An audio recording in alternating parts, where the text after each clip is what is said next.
Daytona beats Florida. The 24 hours of Daytona. The first major sports car racing event of the year, new cars and new techniques receive their baptism of fire. And there's the flag. With all the roar of power, 63 accelerators are jammed to the floor as the pack hurdles into the first turn of their 2,500-mile marathon. Mario Andretti touches Alfa under the leaders and rockets into fourth. The power puts no argument on Daytona's high bank, and within seconds, the forces show in their tailpipe.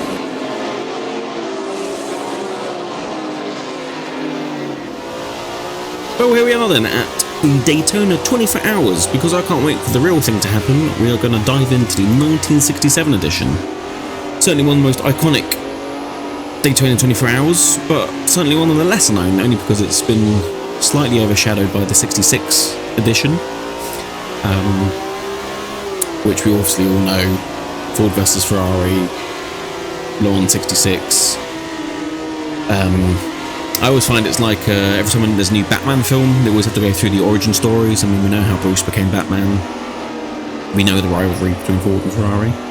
Not to say it's not interesting, but certainly I feel like it's probably been done to death at this point.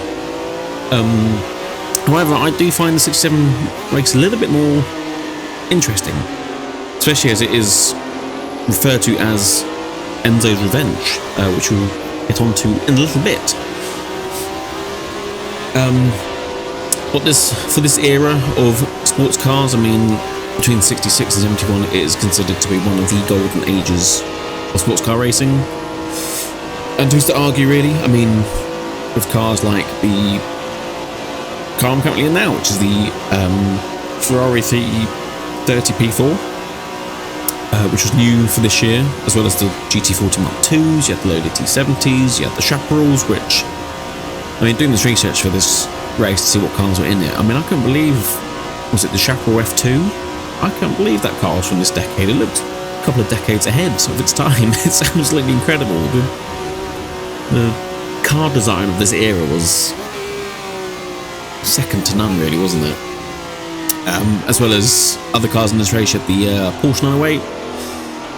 Wasn't the fastest car, but as Porsche are always reliable, you can never count it out from really any endurance race from any decade. But the stars of the show for the 67 edition were obviously Ford and Ferrari. But the reason why this one was particularly special was because Ferrari dominated with a 1-2-3 finish. Obviously a year after Ford dominated with their 1-2-3 finish, not only at Daytona, but Le Mans, Sebring, and so on. As we go down the inside of the David Piper Ferrari, which I think is a Dino, and we have scared him off the circuit by accident. Sorry, David. But yes, they are all the cars in this. As we do exactly the same thing as what Dino did behind us. Right.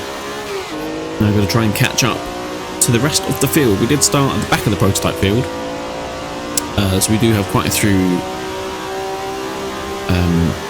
Mach 2 GT40s, as well as the other Ferraris and a couple of Porsches and the Chaparrals as well up ahead. And so we can see if we can catch them before the end, which this will be it's a 30-minute day-night cycle. So I reckon that's going to be about 15 laps or so. We can pretty comfortably do sort of 155s is what they were doing qualifying, so perhaps a little bit faster than what their race pace would have been. But yes, and also another thing I noticed about the layout, it's well, there are quite a few differences. As we go down turn 1, there's quite a bit of a bump which can easily lock you up and send you straight on to turn 5. But through turn 2, there's no little chicane as there would be these days, and the run to the International Horseshoe now is a lot longer than what it currently is. So the infield section is quite a bit longer, but not noticeably though. And then we make our way down to what is referred to as the dog leg, although I don't think it was at the time. You do need a little bit of a confidence lift just to get the nose turned in, and then down to what would be the West Horseshoe. I don't think it had a name then. It's always deceptively tighter than you think it is. But the main difference on the infield is this. You've got a little bit of a kink, which is turn 6. And then you've got turn 7, which is sort of quite rounded off, whereas today's 6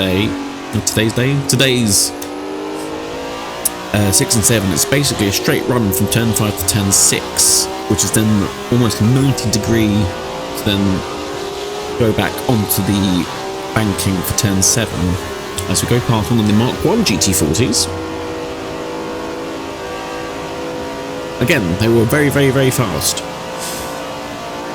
Even the Mark I's, we will struggle to match them outline top speed, but in the infield, I think the Ferraris are a little bit quicker. So it would be a very, very good battle. But yes, that's the layout. I mean, it's not too different. There's subtle differences. But I'd say that's why I always like Daytona. It's always an excellent first endurance race. I think it's just because it's especially these days, because of the really smooth banking in the infield, it's not too hard on cars. As we try and go up the inside of the Mark II Ford GT40, and we've made it through. We might gap him a little bit here, but he will catch us back up on the banking from turn 7 all the way through to the start-finish line. As there's another GT40 there off. You see, I thought he was going to come back on then. Could never tell with the AI. Yes, certainly in the 60s, the Ford versus Ferrari was the main headline act, wasn't it? Obviously, we know that the feud ignited when Enzo turned down Ford's bid to buy his company and humiliated him, and then Henry Ford wanted revenge, and that's what sparked the golden age of endurance racing. So off the back of the 66 season, obviously Ferrari were never going to let that down. And the new Ford were going to come back with the momentum they had from that season, kicking. So their chief designer, well, let him loose really, and just told him you need to make a Ferrari that beats Ford. And sure enough, he came up with the 330 P4, and actually the car in our rearview mirror there is the P30. I think it's the 3-4, because that's the Spider. They made two. They made the Spider and the Berlinetta. We're in the Berlinetta, which is an all-new car. Oh, as we outbrake ourselves here, it's so easy to do. I mean, I'm fairly sure that was I was braking in the same place, but cleaning up. Right, so yes, I'm in the Berlinetta, which is the as we got the GT40 again on it. Only takes a little mistake, and they're right back on you. Put the inside to the what is known as the dog leg, although I don't think it was in 67. He's right there. He will probably catch us on the banking. Yes, we're in the Berlinetta, which is an all brand new car. Was it the 330 P4? And then the car ahead of us, once again, is the Spider, which was a converted P3 into a P4, which is why I think if you look at the entry list for this race, you'll see it as a 330 P3-4, because it's just an upgraded previous model, but also it's a Spider, so it hasn't got a roof. But these are two of the three cars that finished on the podium. So yeah, so Ferrari sent those two factory-backed cars, as well as then there were a couple of privateer cars. So maybe 5 or 6 Ferraris entered, whereas Ford, well, they entered 6 factory-backed cars, as well as a couple of privateer entries. All the factory-backed cars were GT40 MKIIs, and all the privateer ones were Mark 1s. Similar to Ferrari as well, the two factory ones were the most modern iterations of their sports cars, and the privateer ones obviously the hand-me-down previous generations. Not that much slower. I say qualifying was very close. I think the lap times they're doing were like 1:55s. There was only a couple of tenths between Ford and Ferrari. Obviously Ford, because there are more of them, they were mostly at the front.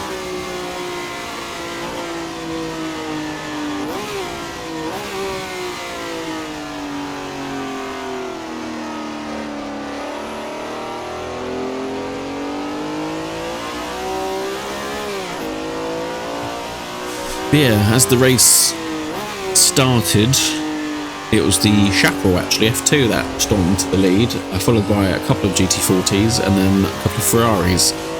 And it was pretty much like that for the first couple of hours until the Chaparral spun out and it then retired from the race. And then after that, it was looking fairly good for the Ford GTs until about the 3-hour mark, where it turned out their reliability was not as good as they were hoping for, and all the way through the rest of the race, the GT40s retired one after the other for various reliability issues to do with seals, transaxles, overheating. See, there were only so many Ford mechanics that it was almost like a MOT centre, you know, queuing up waiting for yours to be next to be fixed. So eventually they decided retiring cars. There was one left when the end of the race was sort of near, and it was the number 1 of Bruce McLaren, but unfortunately they had to slow right down because of the overheating issue, so they were no longer competitive. So with all that going on, we've got GT40 off there again. Yeah, with all that going on, so the Ferraris just ran like clockwork, and they just eventually filled themselves to the front.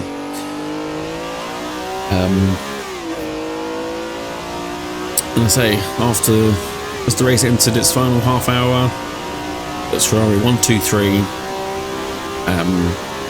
and I think the closest Ford GT was the number 1, and it was 73 laps behind the leaders. So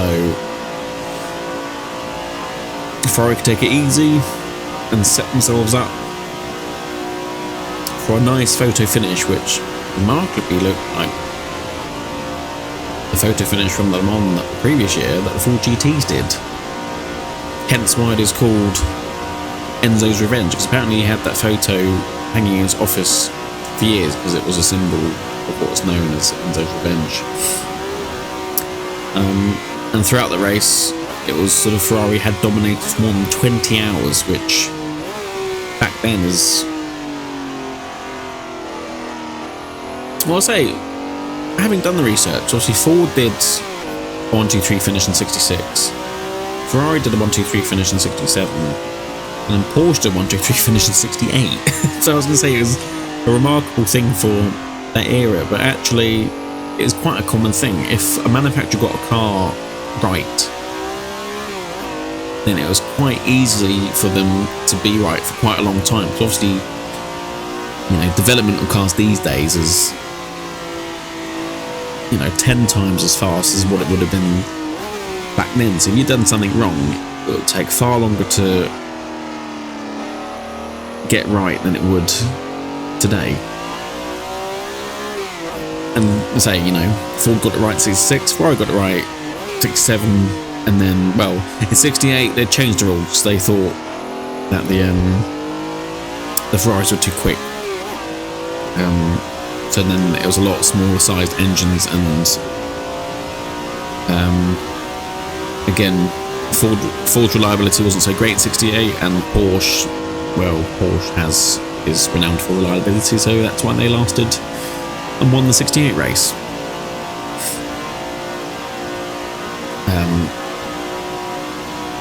But obviously it wasn't enough for Ferrari, because obviously they wouldn't win Le Mans for the next couple of years. I don't know what the last 1, 2, 3 finish for Ferrari would have been, but in top tier prototype racing. But yeah, that's why I find this race particularly interesting, and also the variety of the cars as well. I haven't really mentioned the lower class cars, as there's a chevron off there, turn 2, as it now begins the night part of the race very quickly.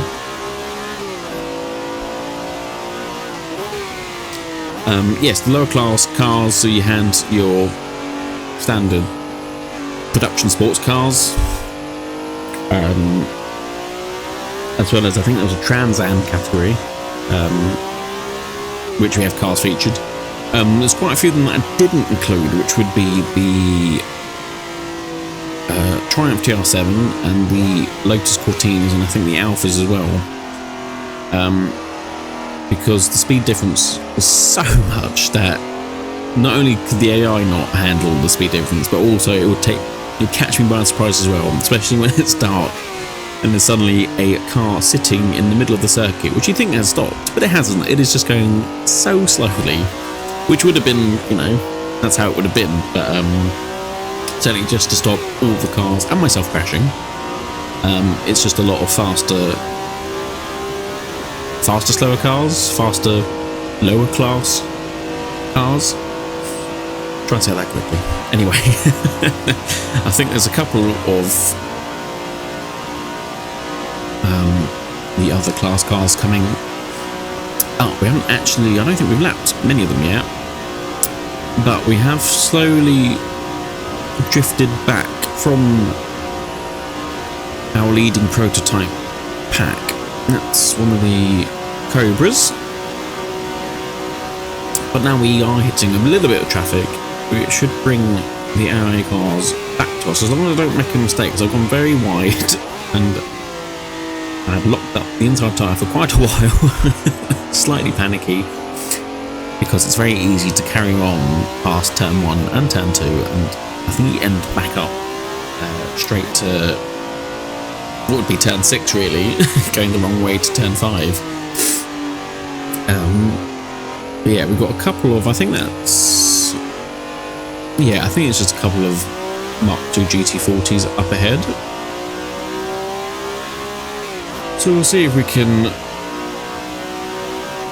try and get nice and close here, and hopefully the slipstream will help us carry on. There's a Mustang there slowing them down.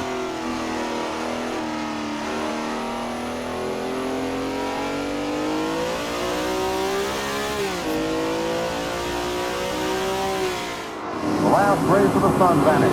The lights flare angrily as the cars circle the track in full darkness. He lays the needle on the red line and repasses Sebring. Daytona will be no cakewalk for the Ford. Forge's Baron von Hamstein intends to keep them on, using his awesome bench strength to make very sure the GT40s work for anything they might win. As the field begins to spread out, the turbine nibbles at fourth place. Its unusual propulsion system is less effective during the heat of the day than it will be in the cool, dense night air. So the car is being held back slightly, waiting for sunset. In the Trans Am division for production sedans, a slashing competition for the $10,000 first prize has developed between Chevrolet and Ford. Chief protagonists are Mark Donahue's Camaro and Shelby Racing's two snarling Mustangs. Donahue is maintaining a slight edge over Shelby's team leader, Jerry Titus. Titus, a racing journalist for many years, is one of the most competitive drivers on any track. Backing him up are Horst Fleck and Alan Moffat in an identically prepared stallion. Paul Hawkins' GT40, after falling behind his teammate Jackie Kick, is now heading into the pit.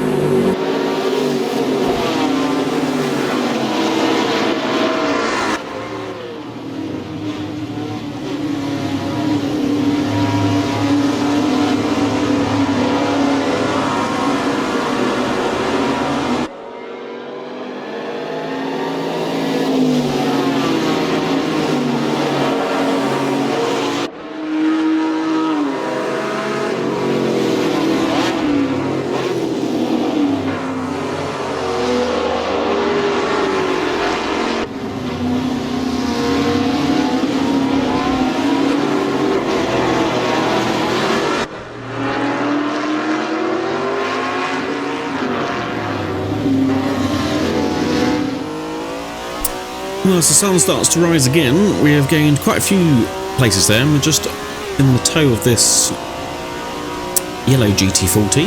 Hopefully we can drag us along a bit further up. We are...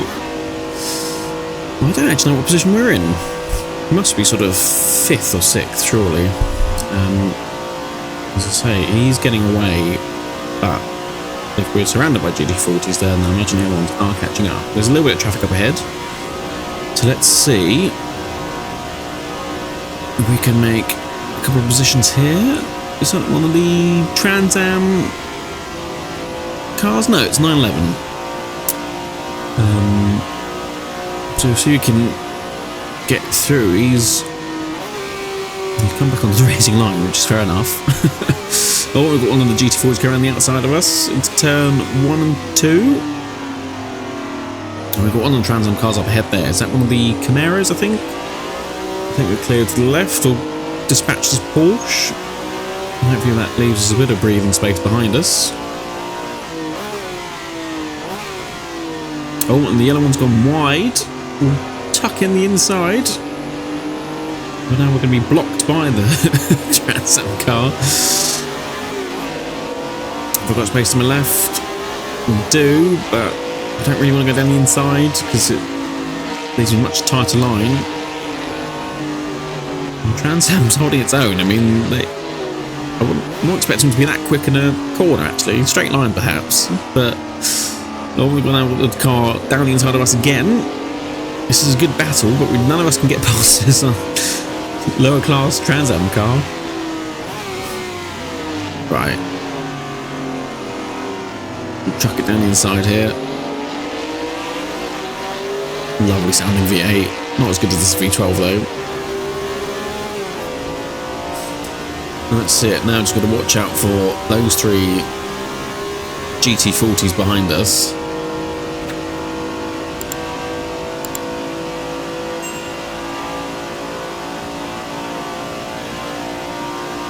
And they're gaining.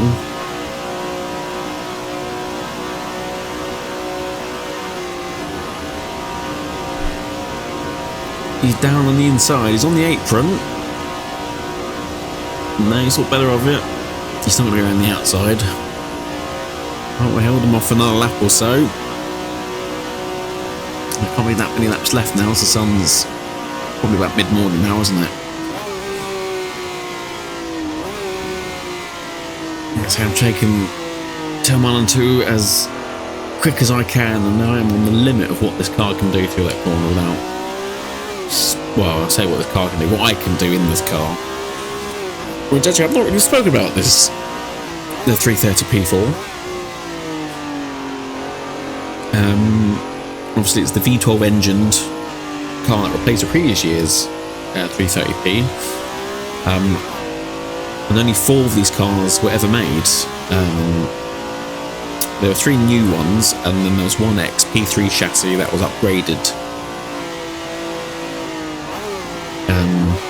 to a P4. The engine was sort of a modified version of what they're running in the Formula 1 cars, which they were putting out about 450 horsepower, which is pretty good for the time. And I'd say it's sort of the car had already been proven. The P3 had won 1,000 kilometers at Monza in '66, and the P4 won the same race in '67.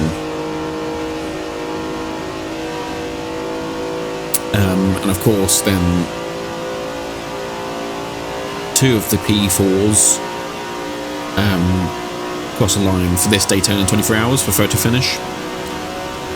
The fiery sun rises over Daytona. Ferrari's a solid grip on the first 3 places. For the first time in this type of racing, they have a chance for an overall win, and they're making the most of it.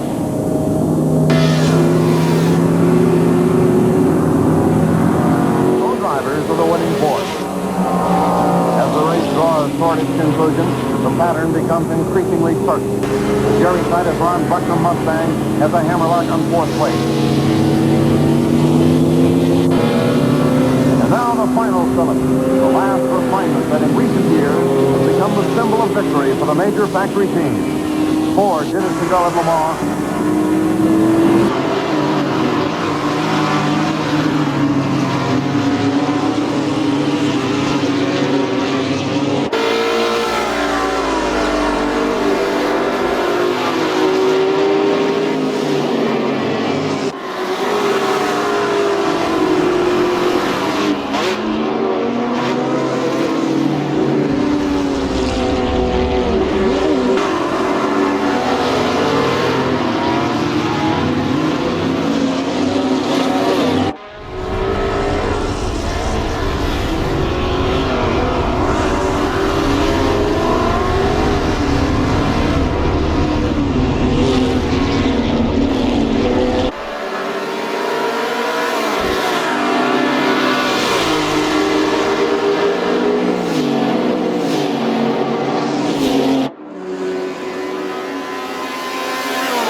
Right, so we're going to, I believe this is the final lap, and I believe we are all the way up in second place.